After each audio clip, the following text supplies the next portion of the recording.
Novo descenso dos casos activos de coronavirus este domingo en Galicia, pero cun lixeiro aumento da presión hospitalaria. Hai 10 ingresados máis en planta, aínda que se reducen en 2 os enfermos nas unidades de críticos. A cifra de novos positivos apenas supera o centenar, o número de contaxios máis baixo no que vai de semana. Os casos activos descenden en todas as áreas sanitarias agás na de Santiago. Na da Coruña están por primeira vez por baixo 2.000 enfermos co virus activo, unha cifra que non viamos dende finais de decembro. Que tal? Moi boas tardes. Axiña debullámolo o informe diario da incidencia da Covid en Galicia, no que a área de Santiago é a única cun aumento de casos.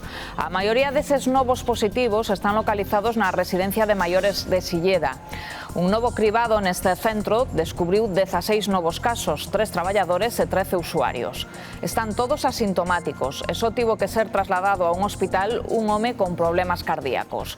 Este gromo foi detectado hai 11 días e sumaría xa máis de medio cento de positivos, 46 usuarios e 5 profesionais. As últimas probas apuntan que case unha trintena xa negativizaron, é dicir, superaron a enfermidade. En 3 días retómase a vacinación con AstraZeneca. Os inmunólogos creen que é unha boa nova. Aseguran que todas as vacinas son seguras e necesarias para combater un virus que cada vez ten máis variantes. A vacinación será chave para intentar frear unha cuarta onda.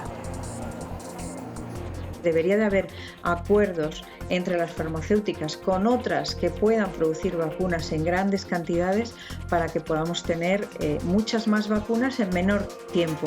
Seguramente vacunas vamos a tener, pero las necesitamos ahora. Outros anos esta ponte aproveitábana galegos e portugueses para realizar visitas a un e outro lado da raia, pero desta vez non puido ser. A pandemia mantén pechada a fronteira agás por causas xustificadas. A maioría cumpre e son casos contados os de algún despistado que ten que dar a volta tras toparse cun destes controis. Nestes días apenas están a registrar infraccións.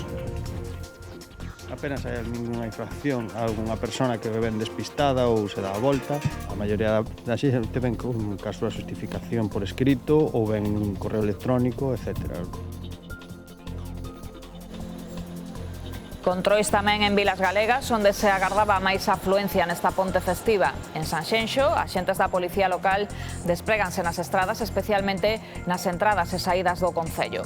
Pero tamén polas zonas de bares e restaurantes, onde controlan que se cumpran as medidas de ocupación e de seguridade. En estes 4 días notan unha maior concienciación e responsabilidade. Nos pensábamos que ia vir xente de fora.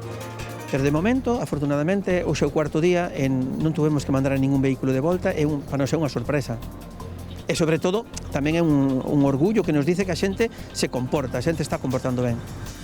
E si continúa a chegada de turistas europeos a España, sobre todo son moitos os alemáns que están aterrando nas Illas Baleares, despois de que na última semana o goberno xermano levantara a corentena obrigatoria aos pasaxeiros procedentes das Baleares. Iso sí, recomendan evitar toda viaxe que non sexa necesaria. Para entrar en España, os turistas deben acreditar unha PCR negativa.